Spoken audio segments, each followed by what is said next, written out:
Hi people, this is Penmoli Kangraj here இன்னைக்கான real ஸ்டோரிங்க.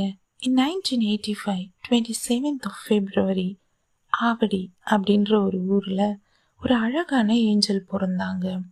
ரொம்ப சந்தோஷமாக போயிட்டு இருந்த அவளுடைய லைஃப்பில் திடீர்னு பல போராட்டங்கள், ஏமாற்றங்கள், துரோகங்கள், தோல்விகள் இதை எல்லாத்தையும் ரொம்ப போல்டாக ஓவர் கம் பண்ணிட்டு வராங்க. யாருன்னு தானே யோசிக்கிறீங்க?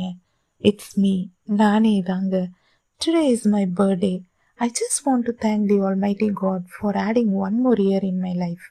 என்னதான் நம்ம பர்த்டேவை ரொம்ப சந்தோஷமாக செலிப்ரேட் பண்ணாலும் we should never forget one thing. ஒவ்வொரு வருஷமும் நம்ம பர்த்டே செலிப்ரேட் பண்ணும்போது we are getting closer to our deadline. So live a meaningful life and make others happy. And I hope you all will pray for me on this special day. God bless you all. Love you.